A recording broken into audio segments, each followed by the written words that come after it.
Bismillahirrahmanirrahim. Alhamdulillahilladzi hadana lihadza wa ma kunna linahtadiya laula an hadanallah.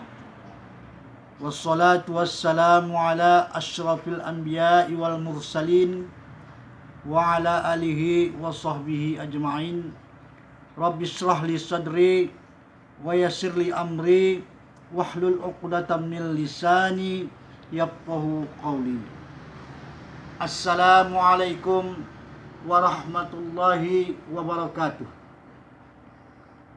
Para pemirsa channel YouTube di mana saja pun Anda berada, kembali kita sambung ceramah kita yang alhamdulillah sekarang masuk bagian yang ke-10. Insyaallah akan kita lanjutkan terus sampai akhirnya nanti para pemirsa YouTube, khususnya pengguna media sosial, dapat benar-benar bermanfaat. Artinya menghasilkan manfaat apa yang kita lakukan ini.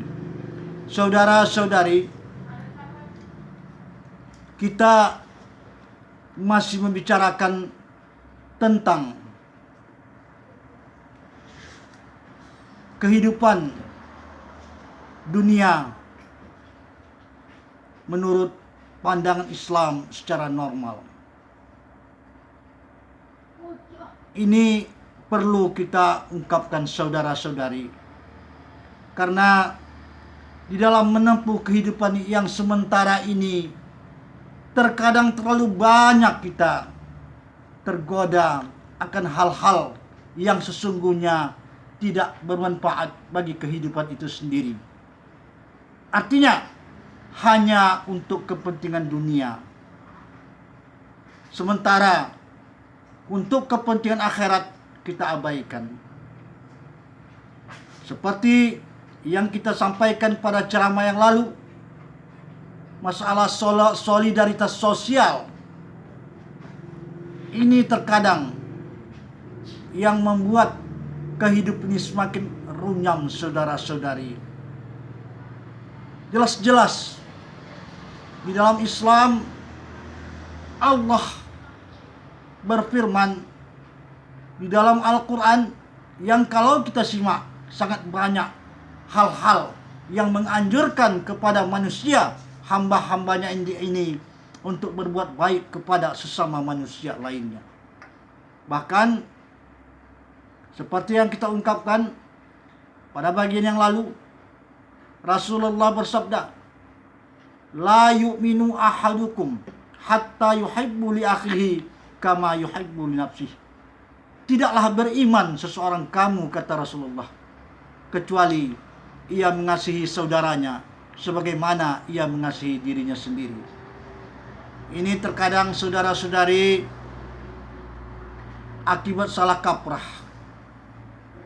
Saya pernah menyaksikan beberapa tahun yang lalu ketika waktu itu Idul Fitri, terjadilah saling membagi budi, saling memberi parcel. Tapi saudara-saudari, yang salah kaprahnya menurut konsep Islam adalah parcel datang dari rumah orang kaya masuk ke rumah orang kaya, sementara yang miskin hanya memandang. Berkatalah anak yang miskin, "Apa itu ya? Apa itu ya?" Ditontonnya lah parcel dari perkebunan ke rumah orang kaya dan lain sebagainya. Ini bukan konsep Islam, saudara-saudari. Ini saat ini sedang terjadi. Bagaimana saudagar dari Arab sana di dalam masa Covid pandemi ini begitu menunjukkan konsep Islam, mereka membantu orang-orang Indonesia yang membutuhkan pada masa yang pecaklik ini, saudara-saudari. Itulah konsep Islam. Saudagar-saudagar dari Arab membantu dengan ikhlas. Kalaupun meminjamkan, tidak pakai bunga. Makanya ini mohon maaf saudara-saudari, kita bukan mencampuri urusan pemerintah. Karena terus terang, saya dalam ceramah ini benar-benar bukan untuk berpolitik, tapi lillahi ta'ala. Kadang-kadang kita lihat saudara-saudari, kita lebih percaya kepada Cina. Sementara Cina itu kalau meminjam, itu mereka pakai bunga. Orang Arab meminjam ke kita tidak pakai bunga. Itu perlu jadi acuan kita bersama. Saudara-saudari, terkadang inilah yang perlu menjadi pemikiran kita, bagaimana sebenarnya yang sesungguhnya untuk kita terapkan di dalam kehidupan ini. Barangkali cukup demikianlah yang bisa disampaikan pada bagian 10 ini. Billahi taufiq wal hidayah. Assalamualaikum warahmatullahi wabarakatuh. Ngabrani.